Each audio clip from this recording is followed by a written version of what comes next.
Halo guys, perkenalkan nama saya Bernadetta Amelia Nebaho dengan NPM 2207120029, Prodi Informatika kelompok 12. Saya Riyadi Taruna, NPM 2207120068. Baik, di sini saya akan menjelaskan tentang game kami yang bertemakan construction, di mana judul game kami ini yaitu Metzel, diambil dari Mathematic Puzzle. Di sini saya akan menjelaskan sedikit tentang pengertian, sejarah, tujuan, maupun deskripsi tentang game kami. Yang pertama ada pengertian. Puzzle itu adalah permainan atau game yang dibagi menjadi beberapa bagian secara acak lalu disusun menjadi suatu gambar yang utuh, di mana puzzle ini dimanfaatkan untuk menjadi media pembelajaran seorang anak, melatih kemampuan maupun daya ingat seorang anak. Yang kedua yaitu ada sejarah. Sejarah puzzle yaitu ditemukan pada 1766 oleh John Spilsbury, di mana John Spilsbury ini pembuat peta. Lalu John Spilsbury ini menemukan keping-keping peta lalu disusun menjadi suatu gambar yang utuh dan dinamakan puzzle. Yang ketiga yaitu ada tujuan. Tujuan kami membuat game kami ini yang pertama melatih kemampuan seseorang anak dalam bidang matematika. Yang kedua yaitu melatih kemampuan anak dalam berpikir. Yang ketiga melatih daya ingat maupun konsentrasi anak. Yang keempat melatih anak dalam bermain atau belajar matematika. Yang selanjutnya yaitu deskripsi tentang game kami. Deskripsi tentang game kami ini tentunya kami telah menambahkan kebaruan, di mana kebaruan ini kami tambahkan dalam bidang matematika yang seperti penjumlahan, pengurangan, pembagian maupun perkalian. Tentu tidak itu, kami juga menambahkan siapa yang menang, siapa yang kalah agar anak tidak bosan dalam memainkan game ini. Pada zaman yang modern ini, kita tahu bahwa anak zaman sekarang itu sangat berlebihan terhadap penggunaan handphone atau gadget, yang dimana penggunaan ini berdampak buruk, terlalu kebanyakan berdampak buruk daripada berdampak baik. Berdampak buruknya itu seperti mengakibatkan nilai jelek atau mengakibatkan mata minus maupun kesehatan yang lainnya. Apakah faktor penyebabnya? Faktor penyebab yang utama yaitu ada orang tua, terutama orang tua sendiri.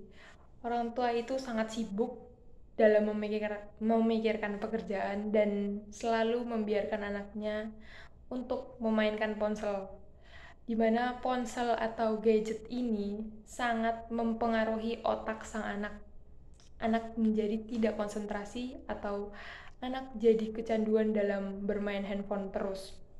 Maka dari itu, kami membuat game ini agar anak dapat bermain secara atau dapat menjadi media pembelajaran dalam bidang matematika khususnya. Agar tidak bosan, kami menambahkan pemenang dan siapa yang kalah. Maka dari itu, anak itu tidak diajarkan matematika saja, namun diajarkan dalam berkonsentrasi memainkan game kami ini. Nah, yang tadi itu latar belakang kami menciptakan game ini. Sekarang masalah yang sering terjadi. Yang pertama yaitu cara merawat anak, di mana orang tua sangat berbeda dalam merawat anak. Di mana yang pertama ada orang tua yang membatasi penggunaan handphone pada anak.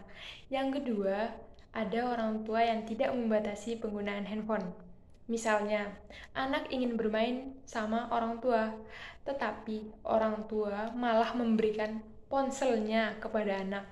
Maka, dari itu kita tahu bahwa besoknya anak itu tidak akan ingin bermain lagi, melainkan ingin bermain ponsel terus. Dan itu akan menimbulkan kecanduan. Yang kedua, kecanduan terhadap anak. Kecanduan ini akan bersifat terus-menerus dan tidak akan berhenti. Maka dari itu kita akan menimbulkan atau mewujudkan permainan game puzzle ini untuk melatih kemampuan anak dalam berpikir. Yang ketiga yaitu pengaruh handphone terhadap sekolah sang anak, di mana pengaruh ini akan mengurangi nilai sang anak. Yang kedua akan mengakibatkan mata radiasi. Yang ketiga akan mengganggu konsentrasi belajar pada anak. Tujuan kami membuat game ini di mana kami ingin melatih sang anak.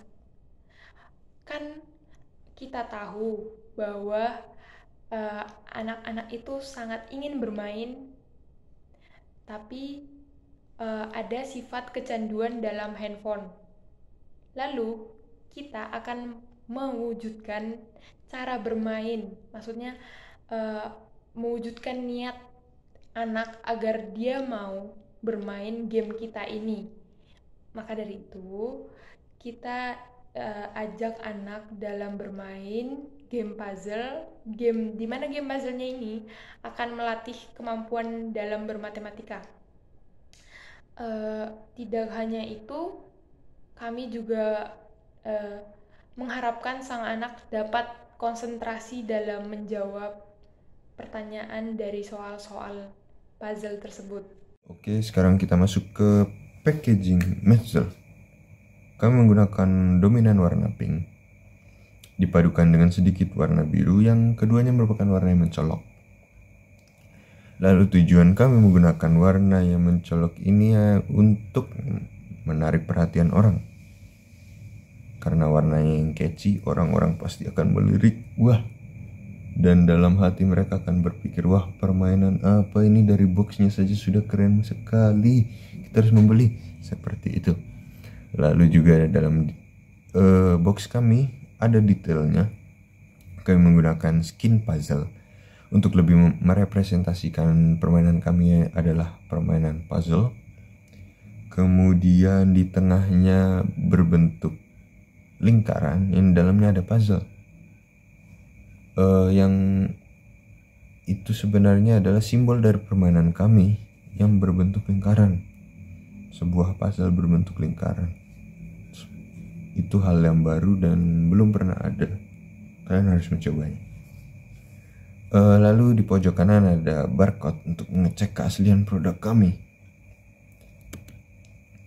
Dalam packaging terdapat papan puzzle. Sementara ini hanya prototipe, kami menggunakan kardus. Untuk papan puzzle-nya nanti akan menggunakan kayu. Kemudian ada papan skor yang dibarengi dengan stikernya. Nanti akan kami jelaskan di cara bermain.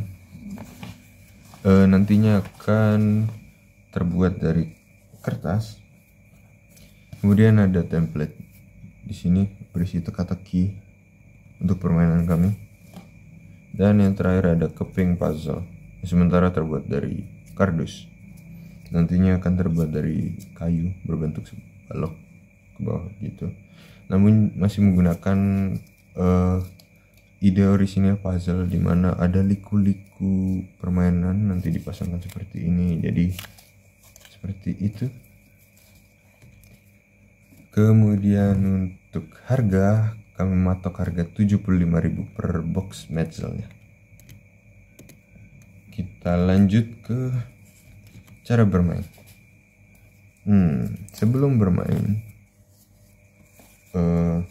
kita harus memasukkan sebuah template yang berisi teka-teki ke dalam papan puzzle.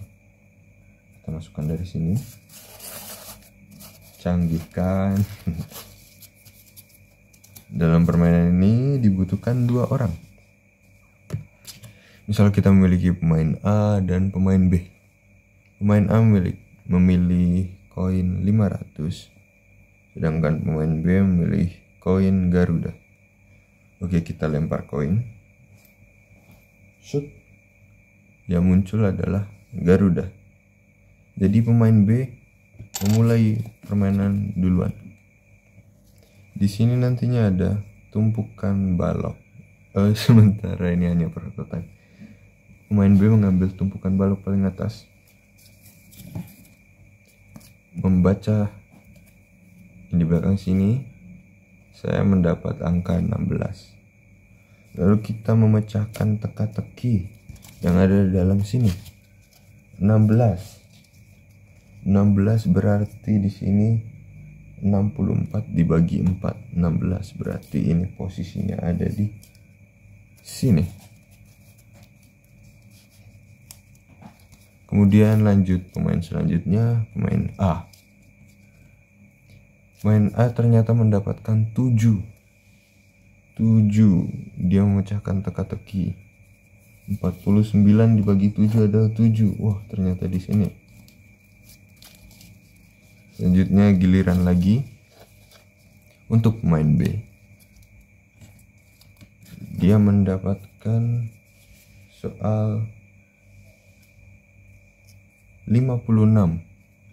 Wah, ternyata pemain B tidak dapat menyelesaikan teka-teki.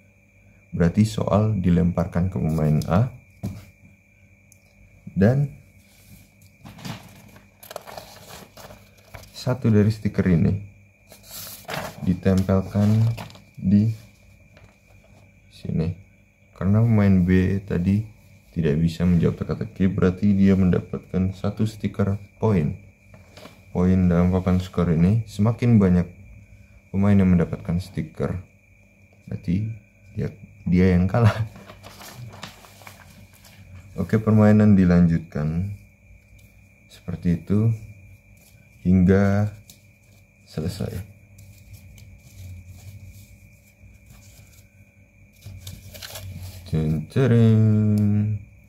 Lalu bagaimana jika permainannya selesai? Apakah tidak akan terjadi repetisi? Maka dari itu, agar tidak terjadi sebuah repetisi, dalam permainan kami tidak hanya menyediakan satu template, tapi nantinya mungkin kami akan menyediakan 5 template. Dan template ini sangat mudah untuk dibongkar pasang.